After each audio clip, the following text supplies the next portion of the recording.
Bonjour à tous, je suis Michel Jonker, je représente le Médiaphile de France et nous avons décidé de vous réunir et nous vous remercions d'être aussi nombreux parce que vous êtes de très nombreux inscrits. Nous avons décidé de vous réunir pour parler d'une chose dont on parle relativement peu souvent, la santé du chef d'entreprise, de vous, de moi. Le chef d'entreprise est dans une sphère d'influence et surtout actuellement nous sommes dans une situation très précaire avec cette pandémie. Et donc, généralement, même en période normale, le chef d'entreprise est dans une sphère d'influence qu'il doit gérer au mieux.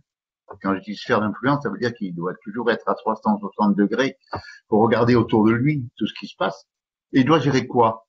Eh bien, il doit gérer, s'il veut rester dans son poste, son actionnaire, pour qu'il soit content, ou son chef, s'il n'est pas directement relié à son actionnaire.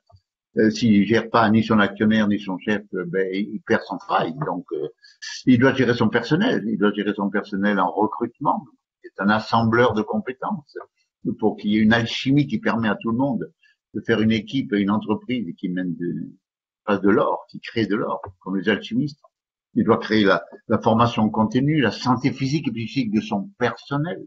Et puis, évidemment, il doit gérer les conflits.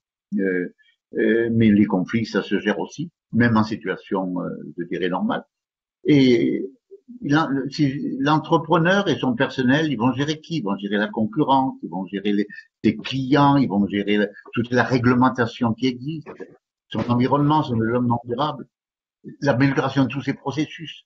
Il doit gérer ses innovations, il doit gérer son financement, il doit avoir de bons fournisseurs et ça lui permet de se développer dans le monde.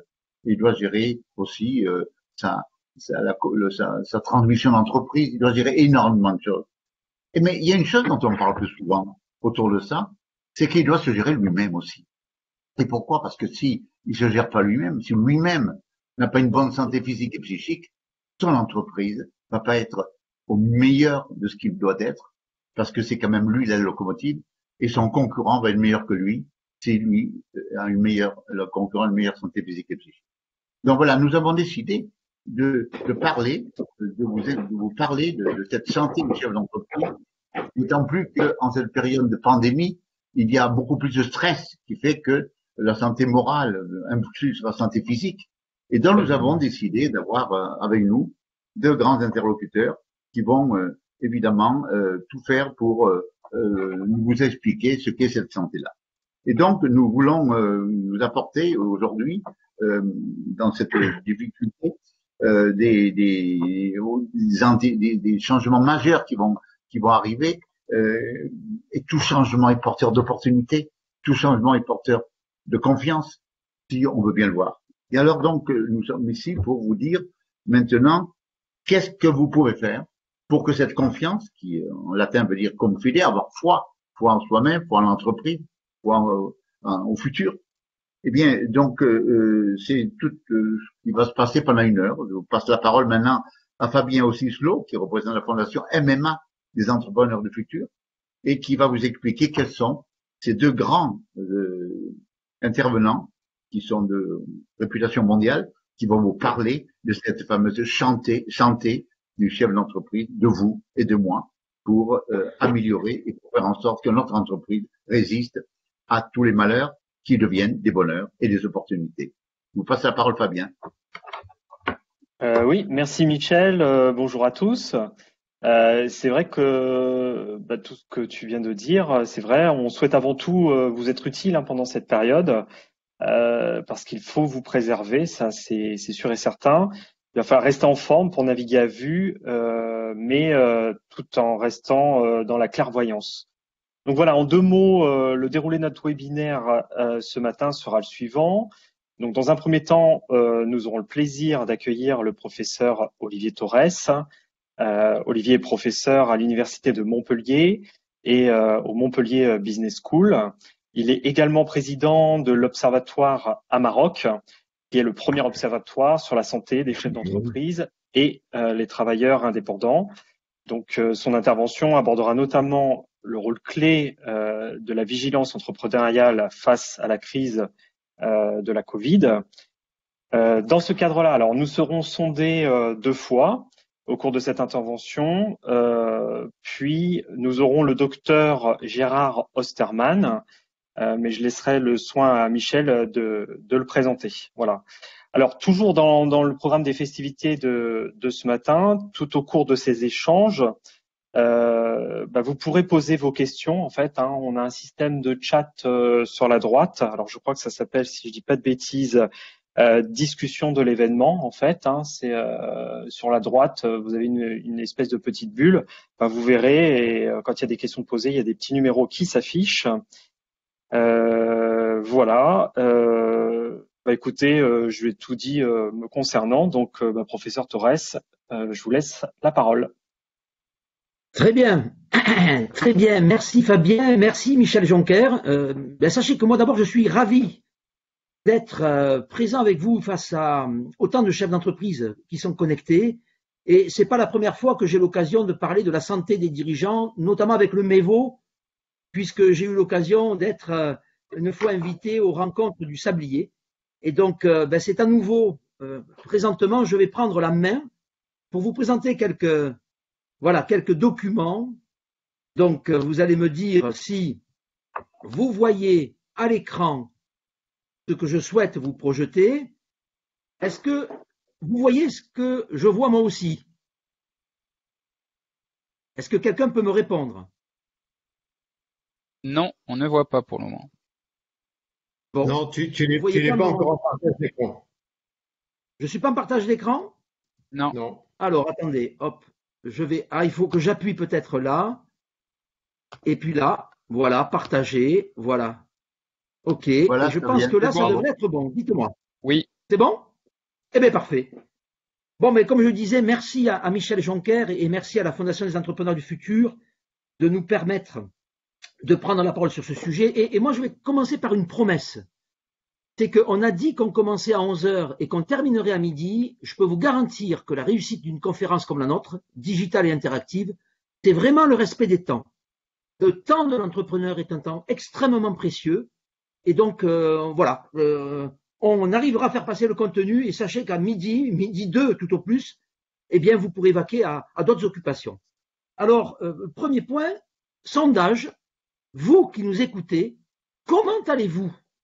Moi, j'aimerais savoir comment vous allez. Et là, je vais demander à Benoît de faire apparaître un petit sondage où vous n'avez plus qu'à cliquer.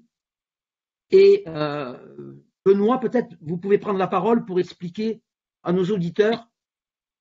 Donc, vous trouvez donc le sondage sur les icônes à droite de votre écran. Et vous avez un petit message qui vous dit « Un nouveau sondage est en direct » auquel vous pouvez répondre en cliquant dessus tout simplement.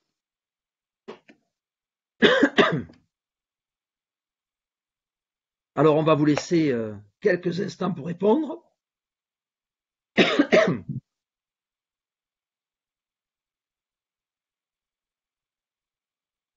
Et Benoît, je vais avoir besoin de votre aide pour me dire à peu près quelles sont les tendances. Exactement. La tendance, c'est bien à 53%. D'accord. Ni mal ni bien à un peu plus de 20. Ça évolue en direct, ça évolue. On va peut-être le couper à 1 minute. Là, voilà. Je le stoppe et je fige en conséquence les résultats. 54% se sentent bien. 26% se sentent ni mal ni bien et 14% se sentent très bien. Donc 54, 26 et 14. Très bien, j'ai compris. Merci Benoît, c'est très bien. J'ai l'indication que je souhaitais. En gros, plus de 50% bien, et même certains très bien, et certains ni bien ni mal. Ça veut dire que globalement, et je ne suis pas complètement surpris par ce résultat, les chefs d'entreprise qui nous écoutent, hommes comme femmes, ont plutôt encore la niaque et la pêche. Et je dirais que ça, c'est un point extrêmement important. Alors, justement, on vit une crise systémique, je ne vais pas y revenir. Les propos de Michel Jonker étaient suffisamment explicites. C'est une crise totale. Je voudrais devant vous le dire très formellement. Moi, je félicite les corps intermédiaires.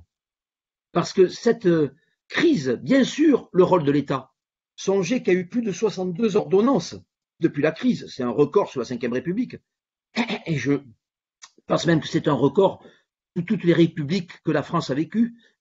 Mais sans les CCI, sans les CMA, sans les chambres d'agriculture et sans les syndicats patronaux, notamment le MEDEF, qui quasiment tous les jours, moi je reçois régulièrement de l'information du MEVO, mais je sais que dans les autres MEDEF territoriaux, vous, je dirais, informez en permanence ces dirigeants.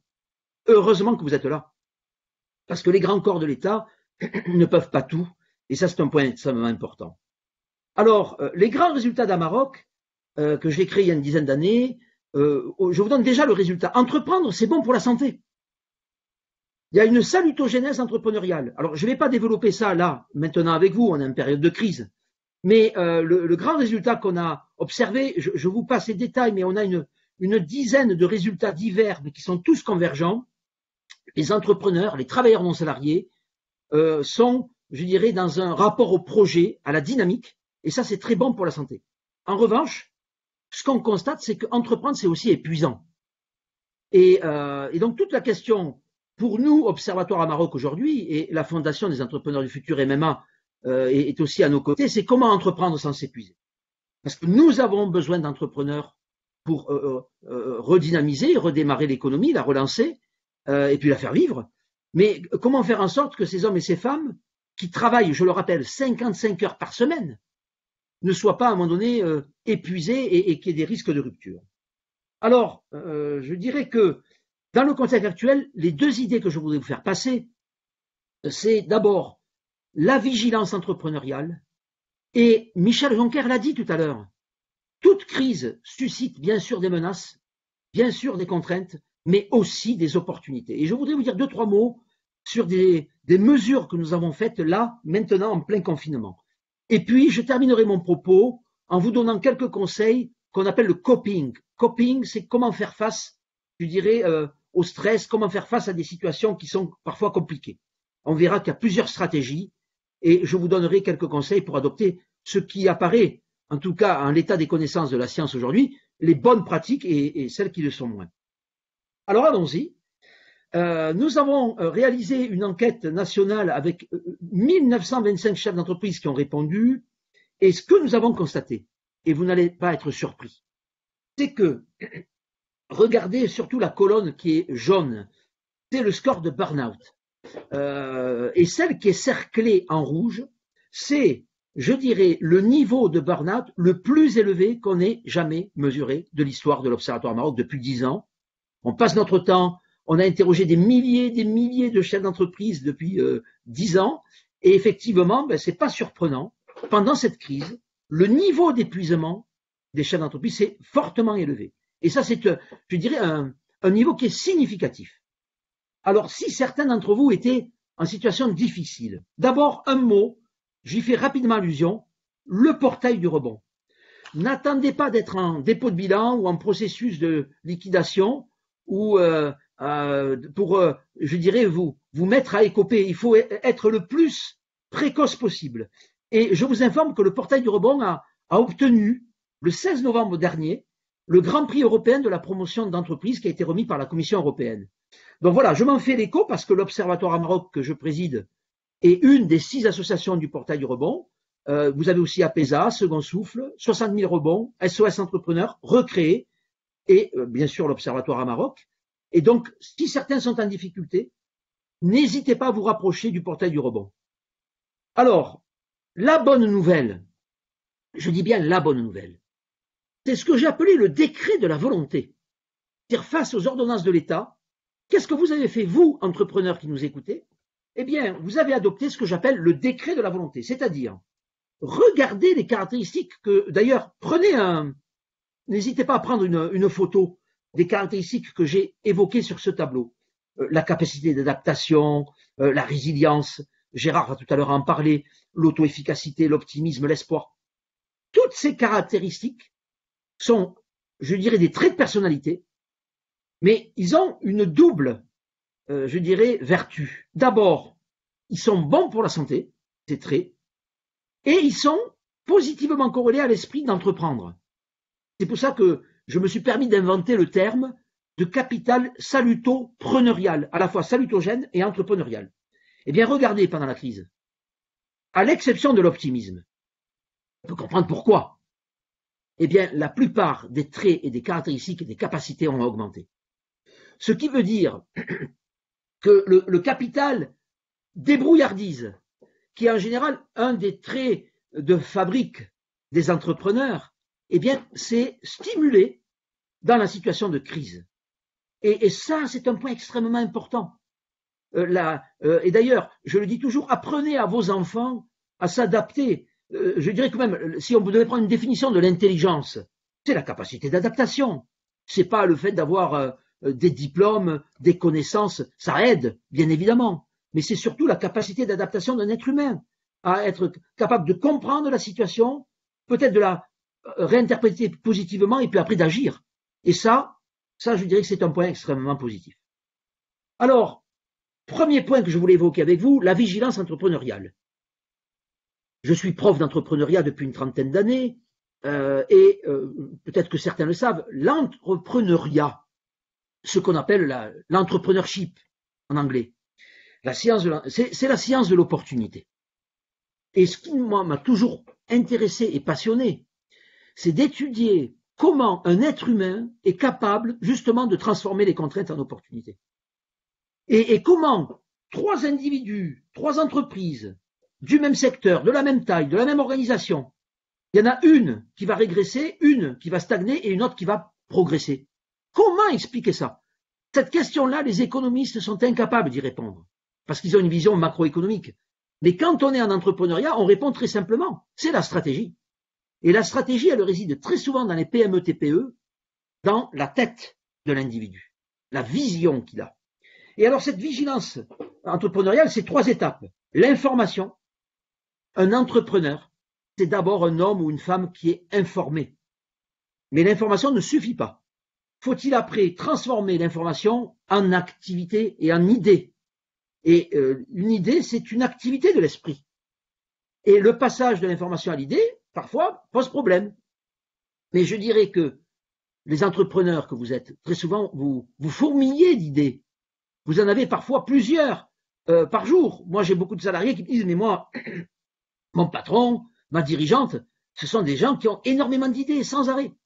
Oui, mais c'est pas suffisant. Il faut être capable après de transformer l'idée en opportunité.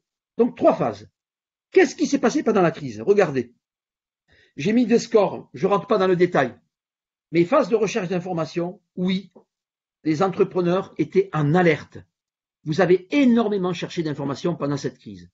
Et c'est de cette capacité d'avoir de l'information, d'être connecté, que vous avez eu peut-être des informations pertinentes, qui se sont après transformées en idées. Mais regardez le niveau, il s'est affaissé. Il y a un problème. Et alors, le plus gênant, c'est l'évaluation. C'est-à-dire qu'on voit bien que cette période de crise fait que certains d'entre vous ont peut-être plus de difficultés à passer de l'idée à l'opportunité. D'où les premiers points, c'est de dire que peut-être réduisez la phase d'information. Pourquoi? Parce que regardez le code couleur que j'ai adopté. Recherche et connexion, c'est-à-dire l'information et les idées, ont été corrélés négativement avec la santé. Alors qu'à l'inverse, faire émerger de nouvelles opportunités, non seulement c'est bon pour vos affaires, mais c'est bon pour votre santé. C'est un double effet. C'est salutopreneurial. Et alors pourquoi la recherche d'information, c'est la première fois qu'on voit ça, est pathogène? Parce que le contexte actuellement est extrêmement pathogène. Si vous passez votre temps à vous connecter sur BFM, sur TF1, peu importe, je ne vais pas, mais c'est déprimant. Les médias sont régis, vous savez, par cette loi du mort-kilomètre, où c'est l'éros et le thanatos, les pulsions de mort et de sexe, qui rivent toute l'information, et on n'a pas fini la 2e vague, que déjà les médias nous parlent de la 3e, et pourquoi pas la 4e. Mais bon, bref, tout est sujet à anxiété. Déconnectez-vous par moment de ces sources anxiogènes, je vous garantis que ça vous fera du bien. Alors, comment développer sa vigilance entrepreneuriale? Un petit conseil tout bête que je m'applique moi-même, c'est tenir un journal par écrit. Le monde de la PME TPE, je sais que souvent on dit oui, le MEDEF c'est les grandes entreprises. Oui, certaines, mais vous savez très bien comme moi que la plupart des adhérents du MEDEF sont des PME, parfois des TPE. Et donc les PME, j'aime bien le rappeler, c'est au total 10 millions d'emplois. c'est un acteur principal dans l'économie française. Eh bien, très souvent, ces hommes et ces femmes qui gèrent les PME, vous dormez pas assez. Ça, on l'a montré. Je cite là la thèse de Florence Ghigliani qui montre que vous rognez votre temps de sommeil, vous dormez moins pour travailler plus, et en plus, vous travaillez énormément. Un chef d'entreprise travaille 55 heures par semaine, lorsque le salarié moyen travaille, source Eurostat, 39 heures. Oui, parce que les Français font quand même quelques heures sup.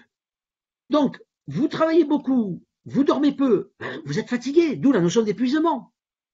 Et donc, quand on est fatigué, une idée, si on l'a pas notée, le lendemain, on passe à autre chose, on est le nez dans le guidon, et c'est terminé. Vous l'avez oublié. Elle va ressurgir dans votre esprit peut-être 15 jours, un mois plus tard. Ce sera peut-être un peu trop tard, un peu dommage. Donc, notez, moi j'ai un document ici, je pense que vous le voyez, où c'est mon petit calepin qui me sert d'agenda, mais j'ai à la fin de mon calepin un document avec des pages vierges où je note toutes les idées que j'ai. Et ça me permet de revenir à chaud. Et donc, l'écrit reste, les paroles s'envolent.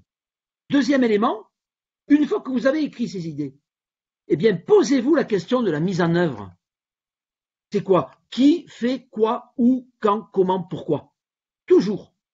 Une idée va devenir une opportunité si elle est, je dirais, enrichie d'une mise en œuvre.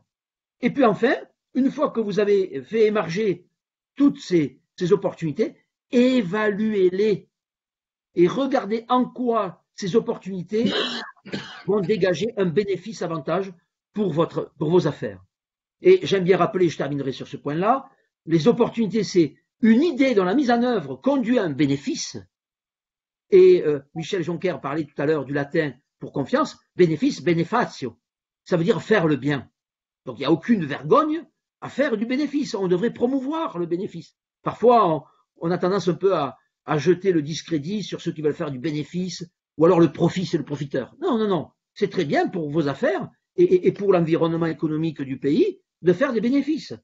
Et je dirais que peut-être une opportunité stratégique, c'est celle qui vous donne un avantage concurrentiel durable. Et permettez-moi de faire un petit clin d'œil à l'environnement actuel. Peut-être que c'est le moment pour chacun d'entre nous, tous, qui que nous soyons, de mettre un peu plus de territoire et d'environnement dans nos stratégies pour faire émerger ce que j'appellerais des opportunités éco-stratégiques, qui sont, je dirais, un avantage pour vous, mais aussi pour votre environnement de bien commun. Voilà le premier message que je voulais vous faire passer. Alors, il me reste encore quelques minutes. On est vraiment dans les temps et vous savez à quel point je suis attaché au respect du temps. Je voudrais évoquer maintenant avec vous un deuxième point, qui est quelles sont les bonnes stratégies à adopter face au stress, ce qu'on appelle les stratégies de coping. Eh bien, figurez-vous qu'il y a 14 stratégies différentes.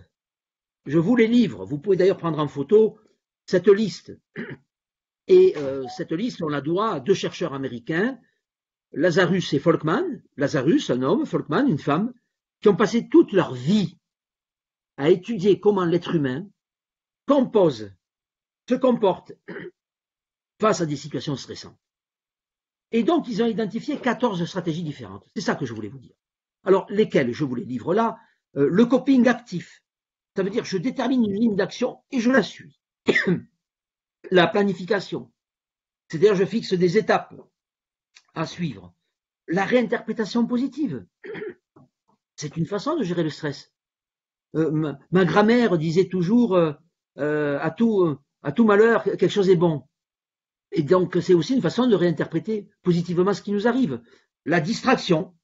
Certains, quand ils sont stressés, ils vont au cinéma, ils vont à un concert, ils essaient de faire quelque chose pour se distraire. La recherche de soutien. Alors, instrumental, c'est l'expert. Émotionnel, ce sont les amis. L'expression des sentiments. Il y a des gens, quand ils sont stressés, il faut que le monde entier le sache. Voilà. Ils aiment bien, on appelle ça le venting en anglais. Ils éventent leur situation. L'autoblâme aussi.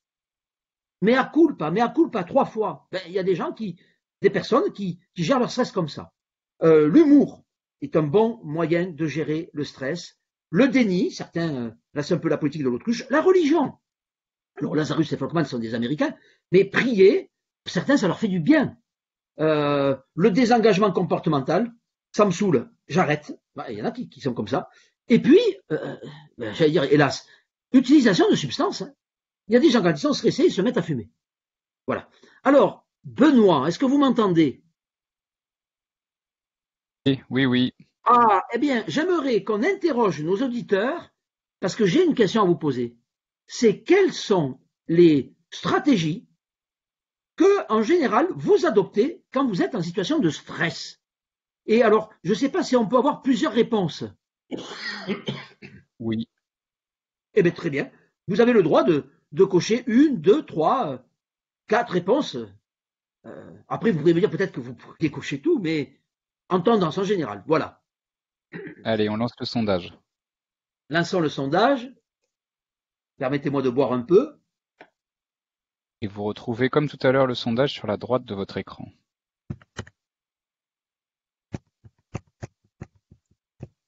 Alors, j'ai envie de savoir comment les entrepreneurs d'Île-de-France gèrent leur stress.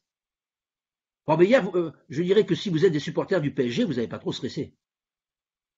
Vous avez peut-être stressé avant-hier, oui.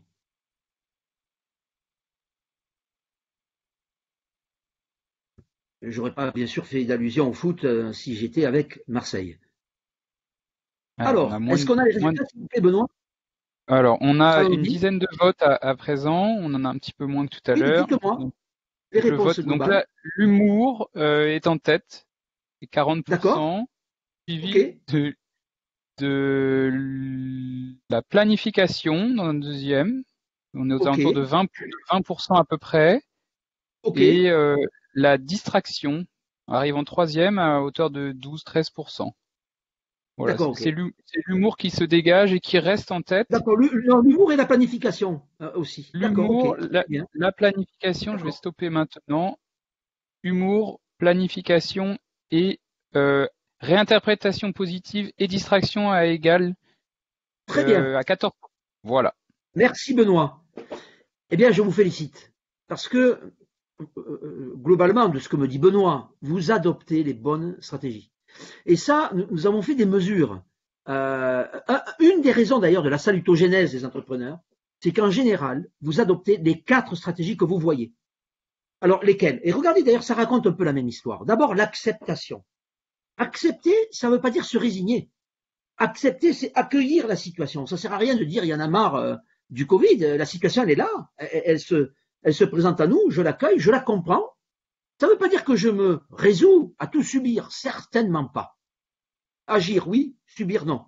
Mais après, je réinterprète positivement ce qui m'arrive. Et puis après, eh bien, je me fixe une ligne d'action que je vais suivre et peut-être même que je vais définir plusieurs étapes pour conduire au résultat final. Ça, ce sont les bonnes stratégies. Je vous invite à prendre une photo pour le retenir. En revanche, les stratégies qu'il faut bannir, ce sont les suivantes. Et on pouvait s'en douter. Bien évidemment, l'utilisation des substances. Si quelqu'un, quand il est stressé, se met à fumer 2 fois plus, 3 fois plus, ou à boire de l'alcool, ou que sais-je encore, toute autre substance illicite ou illégale, vous comprenez bien que m'intéressant à la santé, je ne vais pas vous dire que c'est bon pour gérer le stress. Mais le désengagement et le déni, c'est pas bon non plus. Et alors l'autoblâme, mea culpa 3 fois. On dirait qu'il y a presque du masochisme à tout ça. Non, ça c'est pas bon. Et enfin, je termine. Les stratégies à variabilité fonctionnelle, ce sont celles qui peuvent parfois fonctionner ou ne pas fonctionner pour certains d'entre vous. Là, j'ai vu que l'humour était plutôt bien noté. Et là, écoutez, vous entendez? Ça, c'est tout simplement mon minuteur qui montre que j'ai fini mon propos à la seconde près qui m'était impartie. Voilà, je vous remercie pour votre attention. Je vais maintenant départager mon écran pour vous permettre de partager le bon savoir de mon collègue et ami, le docteur Gérard Osterman. Gérard, c'est à toi. Alors, déjà, je mets la vidéo. J'ai un problème sur le partage d'écran à droite, car en fait, il ne s'active pas. Donc, je comprends pas. Donc, je sais pas comment je vais faire pour partager mon écran. Est-ce que vous me voyez la vidéo là? Oui? Bon. Alors, par contre, j'active pas du tout. Quand je tape sur partage d'écran, ça ne fonctionne pas. Alors, En tout cas, moi, j'ai désactivé. Hein. Est-ce que je pourrais d'abord, Olivier, présenter le docteur Gérald Osterman? Bien sûr, bien sûr. Voilà, parce que je crois que tout le monde connaît Olivier Torres, évidemment. Le docteur Gérald Osterman, peut-être pas complètement. Alors, Gérard est professeur de thérapeutique, médecine interne, psychothérapeute, praticien MDR Europe. Il collabore avec Boris Cyrulnik, très connu, Gérard Ferrat. Gérard Osterman fera un focus sur l'entrepreneur en tant qu'individu, sur la résilience et l'importance de se préserver pour garder le cap au cœur de la tempête. Nous aurons aussi un débat de son intervention en sondage, comme d'habitude, sur lequel il pourra rebondir. Donc, Dr Osterman, est-ce que vous êtes prêt? C'est à vous. merci Michel Jonker, merci à Olivier. Le problème, je répète, mon souci, c'est que je n'arrive pas à faire le partage d'écran. C'est-à-dire que toute la partie droite est bloquée. Je sais pas Gérard, pourquoi. on va diffuser pour vous. Est-ce que vous pouvez diffuser vous l'avez, mon PowerPoint? Oui. Alors, on va le faire dérouler dans ces cas-là. Voilà. Alors, vous avez vu la capacité d'adaptation? Comment? Eh bien, on a une capacité d'adaptation. Voilà. Voilà, ben voilà, c'est ça. Voilà, donc on le met en mode diaporama. Benoît, donc merci à Benoît, Fabien et encore une fois à Michel. Merci à tous les participants. J'ai bien aimé ce que tu disais, Olivier, à la fin, c'est-à-dire sur cette idée d'acceptation. C'est mon expérience en tant que psychothérapeute. On ne peut pas changer ce que l'on n'a pas accepté. Quand quelqu'un, par exemple, vient me voir, et Dieu sait si j'ai un certain nombre d'entrepreneurs comme patients parce qu'ils sont en burn-out, etc., à partir du moment où on accepte la situation, comme on accepte la dépression, par exemple, dès l'instant où on a accepté le fait d'être déprimé, par exemple, eh bien, on est dans une dynamique de changement. Je crois que celui qui est capable, je parle à des dirigeants, à des entrepreneurs, celui qui est capable de déceler le cap dans un ciel, je dirais, où il n'y a pas beaucoup de visibilité, c'est forcé de le reconnaître, de communiquer sa confiance à toute l'équipe, capable d'en obtenir une adhésion active et intelligente, je dirais, ou capable de faire comprendre à tous combien il est maintenant nécessaire de relever le défi, j'ai presque envie de dire le défi de l'excellence, ou capable d'établir des solidarités actives avec les autres membres de l'esquif, et vous savez que l'esquif, eh bien, c'est ce qui a donné le mot équipe, justement, c'est-à-dire qu'on va faire mieux et plus à plusieurs, plus de progrès, plus d'espace. Autrement dit, je pense que, je reprends tes questions, Olivier, le dirigeant, le leader dira le quoi, c'est-à-dire l'objectif, il est capable de dire le comment, c'est-à-dire les moyens de mise en œuvre, mais il est capable aussi d'insuffler, de donner du sens, c'est-à-dire le pourquoi et presque le pourquoi en deux mots. Donc, quand on est entrepreneur, on a une mission, bien sûr, c'est de conduire la réussite de l'entreprise. Faut-il pour autant avoir l'esprit libre pour inventer le futur et contourner les obstacles et les résistances au changement? Ça implique quoi? Ben, ça implique d'être en forme et de le rester. Donc, diapositive suivante, Benoît, puisque c'est vous qui avez la main sur mes diapos. Vous voyez, on est là davantage dans le champ face à cette situation dite de pandémie. On est d'abord dans une période de résistance quand on est dans le confinement. Résistance, ça veut dire que face à l'effraction, face aux difficultés, on va mobiliser des mécanismes de défense. Et Olivier a parlé tout à l'heure du déni, il peut y avoir le clivage, il peut y avoir refuge dans l'imaginaire. Ce qui est important, c'est de comprendre qu'avant de parler du terme de résilience elle-même, il faut passer par ce stade, si j'ose dire, de résistance. Et la résilience, ça va être effectivement le temps, je dirais, d'une reconstruction où on a vu des mécanismes de défense cette fois-ci beaucoup plus matures, comme l'intellectualisation, la créativité et l'humour, ça a été signalé, et que la résilience est un peu, je dirais, pour moi, une espérance réaliste. Alors, ça m'a amusé le jour où j'ai découvert avec Boris Cyrulnik le terme de résilience. La première fois que j'ai été confronté au terme de résilience, c'était avec mon épouse il y a une vingtaine d'années, où j'achetais un matelas qui était, je sais pas quoi, latex végétal, je sais pas quoi, et le vendeur m'a dit, écoutez, c'est extraordinaire, le matelas que vous allez acheter, il a un haut degré de résilience. Je veux dire, ça veut dire quoi, ça? Il m'a dit, si vous voulez, vous pouvez faire ce que vous voulez sur le matelas, enfin, vous avez les images, eh bien, à ce moment-là, le matelas reprend sa forme initiale. Bon, donc il y a une espèce d'idée de rebond. Et ça me fait penser au fait que le mot de résilience a été utilisé la première fois par Paul Claudel en France, et c'était au moment de la crise de 29, et il disait ceci: les Américains sont quand même des gens incroyables. Au moment de la crise, ils se suicidaient, ils sautaient des gratte-ciel. Il me dit, ils sont incroyables parce qu'ils sont capables de sauter par la fenêtre et en même temps de rebondir. Oui, bon, on peut dire que c'est un peu de l'humour noir quand même, hein. Bon, alors, on va passer à Benoît, un petit sondage, justement. Revenons au sondage. Voilà. La résilience est-elle pour vous un processus individuel ou plutôt un processus collectif? Voilà. Et puis, à ce moment-là, Olivier ou Benoît me ferait part des réponses que l'on commentera.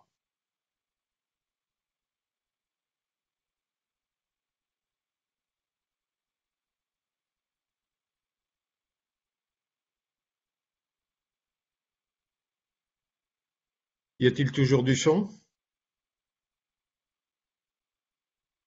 Allô? J'entends plus rien. Oui, oui, c'est bon, on vous entend toujours, il n'y a pas de C'est bon, souci. c'est bon, c'est bon, c'est bon.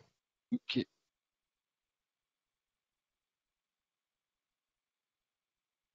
Tout le monde vote là, en fait, pour le moment. On est concentré sur nos votes.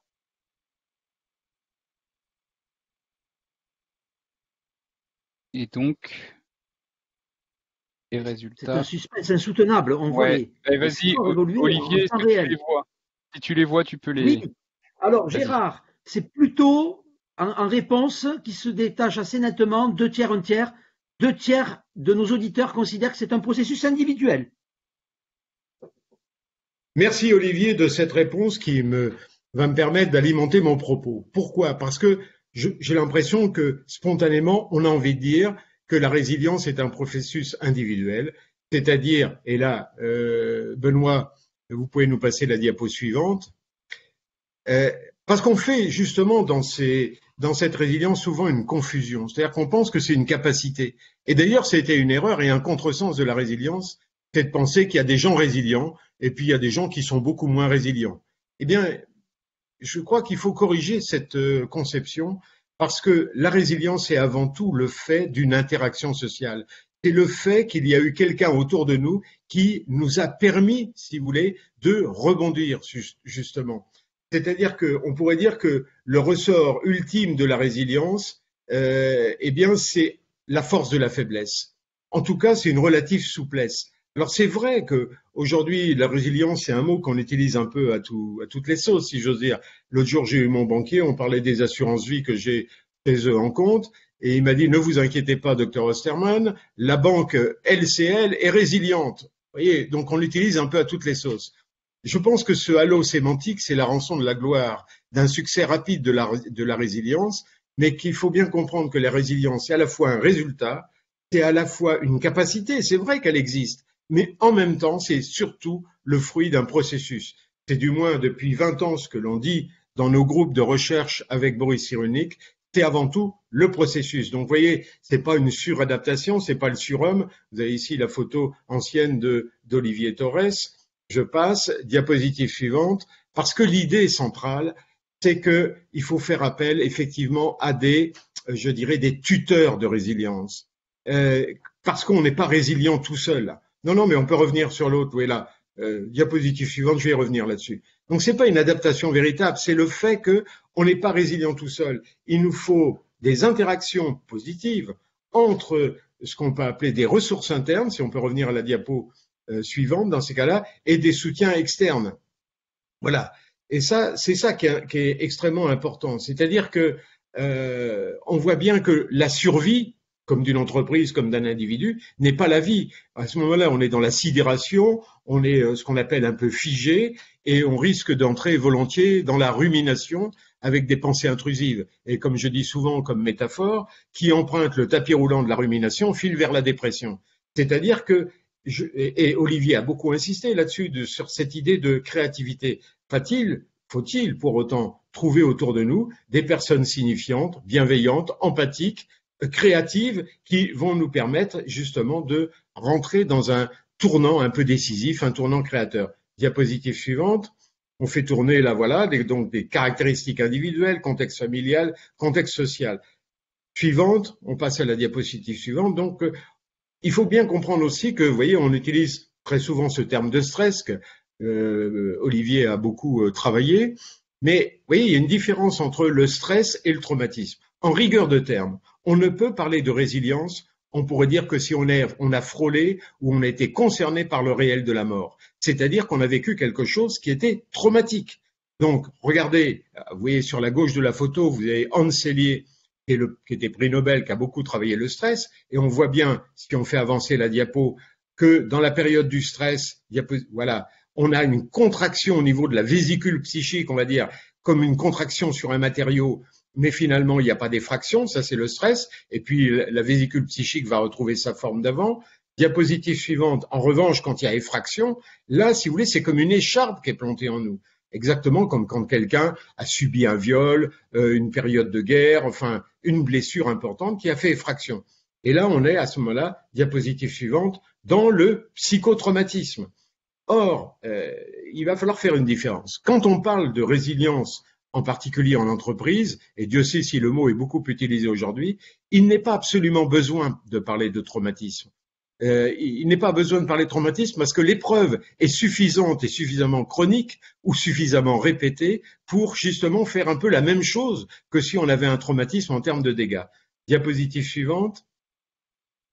Et finalement, j'aurais pu utiliser deux mots pour parler de cette résilience, c'est-à-dire le terme de ressort, hein, qui dit bien ce que ça veut dire, et le tricot qui explique, lui, la manière de s'en sortir. Alors, c'est pas pour en faire une métaphore, je dirais, de bonne femme, hein. La résilience, nous dit Boris Cyrulnik, c'est un tricot qui noue une laine développementale avec une laine affective et sociale. Je trouve que cette image, elle parle très très bien. Elle parle très très bien parce que le tricot, c'est au fond le symbole du temps. C'est à la fois un mouvement, c'est à la fois une patience, c'est à la fois une création.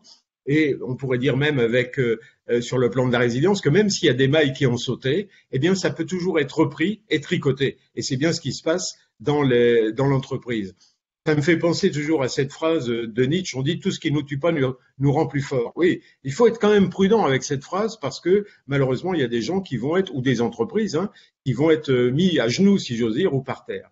Et se rappeler également que la résilience c'est jamais quelque chose de stable, c'est jamais acquis une bonne fois pour toutes.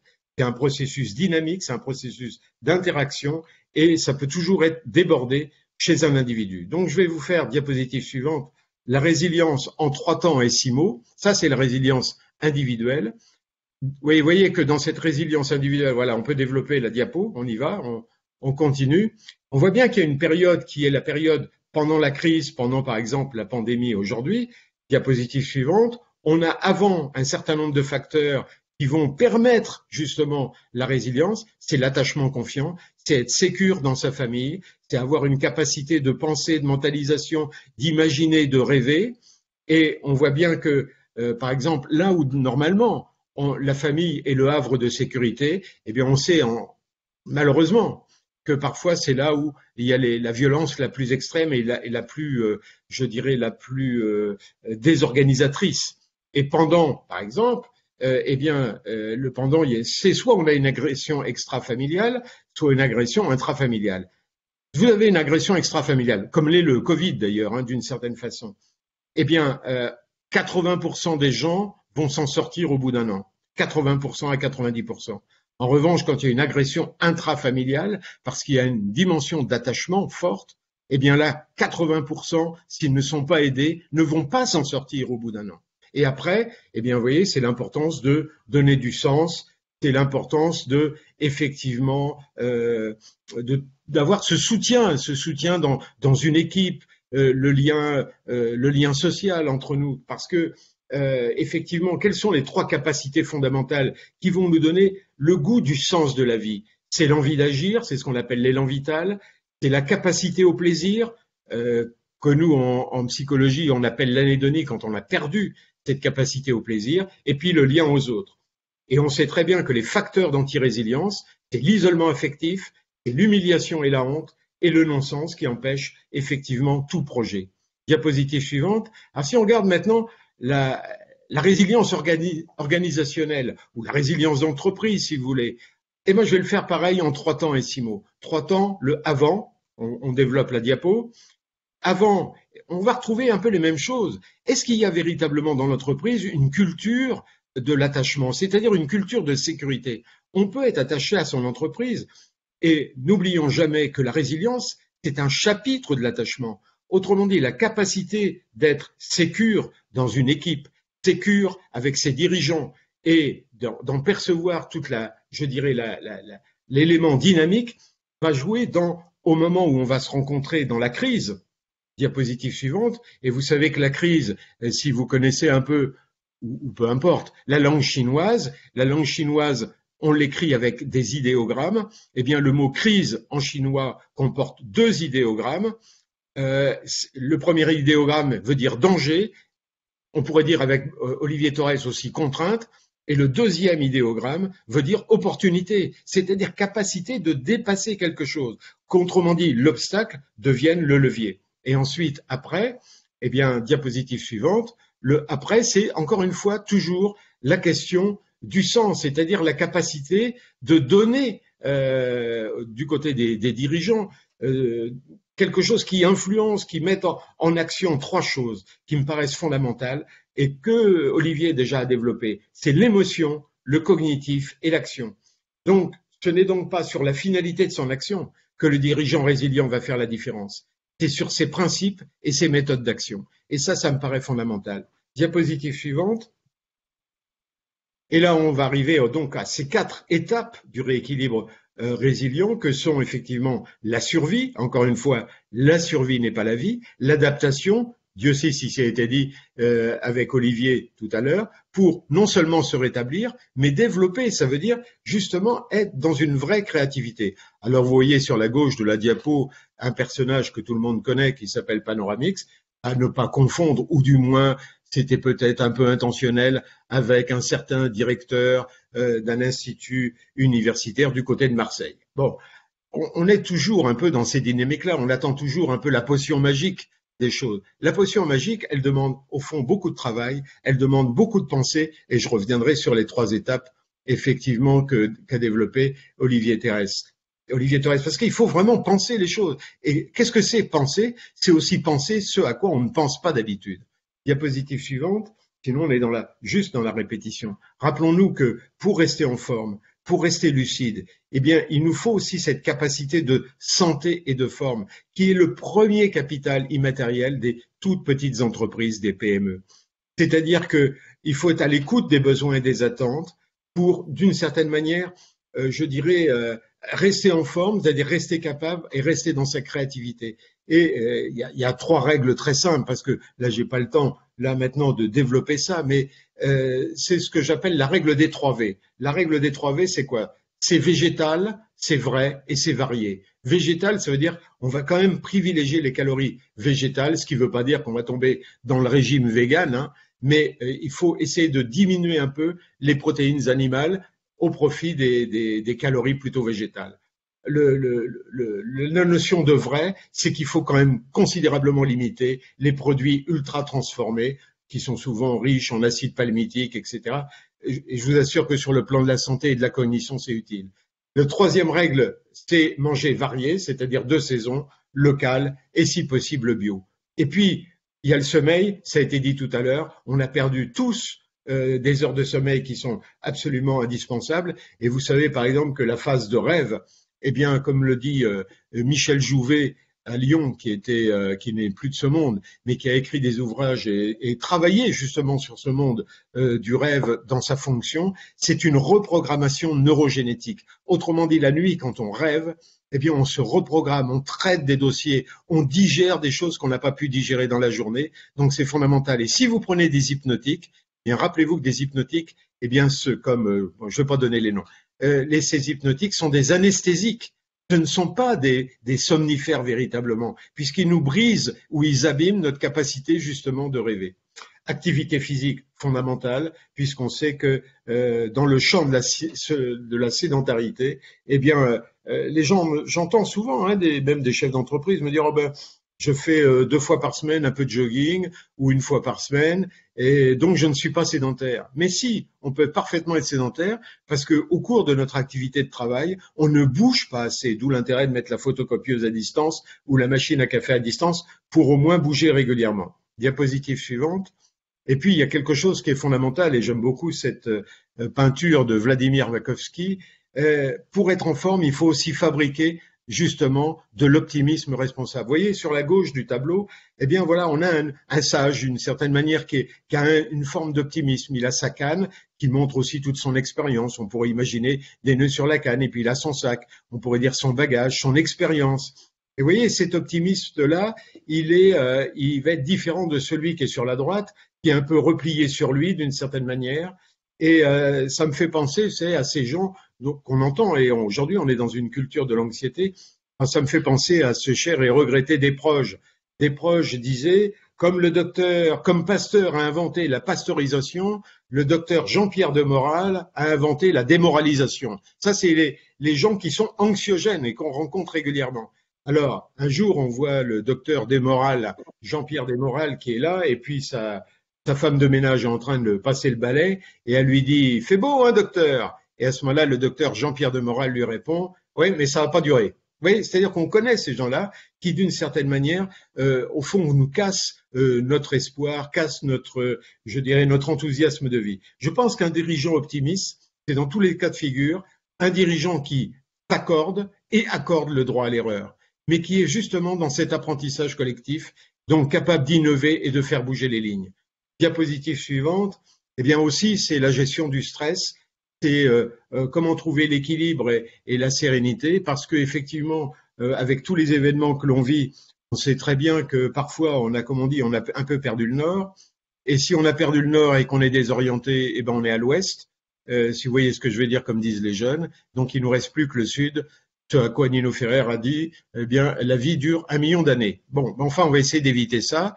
On va essayer de garder notre cap. Et garder notre cap, ça me paraît très important. Et je me rappelle avoir écouté, il n'y a pas très longtemps, c'était sur France Inter, début octobre, François Asselin, qui disait que les 3 piliers forts pour la relance, c'est l'atmosphère de travail. Autrement dit, être dirigeant, c'est aussi un générateur d'ambiance. C'est le carnet de commandes qui commence à se remplir. Et c'est une trésorerie qu'on a réussi je dirais, à protéger. Il n'y a plus de diapos, et c'est pas grave. Vous m'entendez toujours. Ça, pour éviter la règle des 3 D, comme dit Olivier Torres, qui est le dépôt de bilan, le divorce et la dépression. Donc, je terminerai par cette phrase que j'emprunte à Edgar Morin. Je crois que vivre, on pourrait dire comme entreprendre, c'est naviguer dans une mer d'incertitude à travers des îlots et des archipels de certitude et sur lesquels on se ravitaille. Je trouve cette phrase absolument géniale. C'est-à-dire que dans ce monde de l'incertitude, il y a quand même des endroits et des personnes sur qui on peut compter. Et si nous sommes conscients, je pense que nous pouvons encore nous tromper, mais nous ne pouvons plus nous mentir. Je pense qu'il vaut mieux être hérétique qu'inquisiteur. Chacun peut croire ce qu'il veut, mais il ne peut imposer à personne ce qu'il croit savoir. La sécurité, l'économie, la santé sont des grandes valeurs. Je pense que la conscience, la liberté, le respect, si ce n'est l'amour, sont encore de plus grandes valeurs. Merci de votre attention. Merci, monsieur Osterman. Une très petite synthèse avant de passer au chat. Nous avons entendu Olivier Torres nous parler que tout est opportunité, mais l'opportunité vient par l'information. Évidemment, le général qui gagne des batailles, c'est pas le plus intelligent, c'est le mieux informé. Et pour avoir l'information, il faut que l'entreprise soit continuellement apprenante. Et qui apprend? Tout le monde. Monsieur Osterman parlait de naviguer entre les îlots, mais nul n'est une île, comme dit quelqu'un. Et monsieur Osterman a bien dit, la résilience est dans le collectif. Et dans le collectif, c'est une équipe qui est issue de l'entrepreneur, qui est un assembleur de compétences, pour que cette alchimie fasse que on ait la meilleure information possible, les meilleures opportunités et la meilleure résilience. Voilà un peu ce que je pourrais dire, et on va passer au chat. Merci Michel Jonker, je crois que c'est très important ce que vous venez de dire, oui. Merci. Alors, alors c'est parti pour les questions qu'on nous pose sur le chat. Alors la première question est la suivante. Vous me direz qui prend la réponse. Le second confinement a-t-il accentué les effets du premier sur le plan de la santé des entrepreneurs? Ok, je prends. Et je fais des réponses rapides pour multiplier les questions. Oui, d'abord, le niveau d'épuisement professionnel a fortement augmenté lors du premier et également au niveau du second, sauf que au second, c'est rajouté un sentiment d'injustice du fait peut-être du confinement différent selon les secteurs. Mais je réponds oui. J'ajouterais qu'il y a quand même aussi le sentiment dans le deuxième de quelque chose qui paraît interminable, hein, comme si on n'arrive pas à bout du chemin, quoi. On n'arrive pas au bout du chemin. Ok, je passe à une autre question. Celle du chat. Toc, toc, toc, toc, elle est où? Je vais en poser une. Sur les numéros verts, en fait. Il y a une question sur les numéros verts qui se multiplient, en fait, pour aider les chefs d'entreprise, donc faire face à la détresse des dirigeants. Alors, d'après vous, est-ce qu'ils sont efficaces et utiles? Et est-ce qu'il y a d'autres méthodes? Et si oui, lesquelles, quoi? Ok. Oui, un numéro vert est utile parce qu'il y a toujours des gens qui l'utilisent. C'est une main tendue. Mais ce n'est pas suffisant. Un numéro vert sec, où on dit aux gens, si vous vous sentez bien, appelez, certains vont le faire. Mais ce qui manque, il y a un chaînon manquant. C'est-à-dire que pour que ça se connecte bien, il faut inviter les gens auxquels on s'adresse à remplir des fois des questions qui sont des questionnements qui leur permet de prendre conscience qu'ils ont besoin de cette aide. Et là, ça facilite, je dirais, la mise en contact. Tout à fait. Et puis en plus, pour l'instant, c'est vrai, hein, c'est vrai ce que dit Olivier, et en particulier le numéro là qui a été mis en action avec Bercy, hein, qui est le 0805 65 50 50, pour ne pas le citer, qui est quand même très utile. Mais en même temps, pour l'instant, on n'a pas encore véritablement évalué l'efficacité de ce numéro vert. C'est une condition nécessaire, mais pas suffisante. Rien ne remplace, je dirais, une aide individuelle, spécifique et bien particulière. Un mot sur ça. Je suis en train d'expérimenter, moi, avec l'Observatoire à Maroc, justement ce chaînon manquant avec des services de santé au travail. Il n'est pas dit que demain, je ne fasse pas une expérience avec le SIAMT, qui est un service de santé au travail assez important en Ile-de-France, mais peut-être avec d'autres aussi. Hein. Voilà. Mais j'en dis pas plus parce que pour l'instant, on est en phase d'expérimentation. Ouais. Voilà. Il y a une autre question. Alors concernant, je pense qu'elle était adressée à Olivier pendant ta présentation, Olivier. Est-ce qu'il y a une qualification par secteur d'activité des dirigeants qui ont été sondés dans le sondage que tu as présenté? Oui, je réponds très vite là aussi. Pour avoir les résultats de manière plus approfondie, vous pouvez aller sur le site de l'Observatoire à Maroc et vous télécharger les résultats. Mais évidemment, il y a des différences sectorielles très fortes. Moi, je m'intéresse aussi à tous patrons patrimoniaux, les agriculteurs compris. L'agriculture n'a pas trop souffert pour l'instant par le confinement, etc. Par contre, des secteurs comme l'hôtellerie, café, restauration, j'ai moi-même des membres de ma famille qui sont concernés, qui sont propriétaires de bars. Ils sont très fermés et très affectés. Et puis le bâtiment aussi, il y a eu des tas de yo-yo. Mais oui, la différence sectorielle crée une forte variance. Je crois que nous sommes à la fin du webinaire, Oui. Olivier. Vous avez dit il faut être à 2 minutes. Je laisse la parole une seconde à Fabien Otisio pour vous dire que beaucoup de choses vont vous être envoyées. Fabien. Oui. Alors tout à fait. Alors déjà, la première précision, c'est de dire que tout ce qui a été présenté là au cours du webinaire va être transmis à tous les intervenants. Voilà. Et puis surtout, on va vous envoyer également en complément le guide qui s'appelle Entrepreneur en forme, que la Fondation MMA vient de publier sous format numérique. Et ce guide donc a été rédigé sous la direction de Gérard Osterman et en collaboration avec tous les experts de la Fondation. Voilà, vous le voyez qui apparaît à l'écran. Donc ce guide recense les constats, les études, les témoignages, tous les bons conseils qui vont vous permettre de vous accompagner au mieux pendant cette période et de concilier avec un redémarrage économique et une excellente santé, bien sûr. Je vous remercie. Eh bien, Merci regardez beaucoup. vos montres. Voilà. Je, Hein, on a pardon. bien respecté le temps. Je remercie donc une conclusion très rapide. Nous remercions les intervenants absolument merveilleux, Monsieur Torres et Monsieur Osterman, qui nous ont dit surtout soyez informés, soyez à l'écoute parce que les opportunités viendront par les signaux faibles que vous écouterez. Soyez à l'écoute des autres, à l'écoute du monde, et avec cette écoute, avec cette résilience, eh bien vous aurez confiance en vous, enfin, confidez, vous aurez la foi en vous, la foi en le monde. Et donc, je remercie toutes les entreprises de MEDEF qui ont participé, MEDEF ou pas MEDEF d'ailleurs. Je remercie les entrepreneurs, je remercie tout le monde et je remercie les intervenants. Et ce fut un excellent webinaire et je vous remercie à tous. Merci Voilà. et au revoir. Merci à tous. Prenez bien soin Voilà, de il est vous. midi. À très Il est bientôt. midi, Olivier. Rien de mieux que l'esprit d'entreprendre.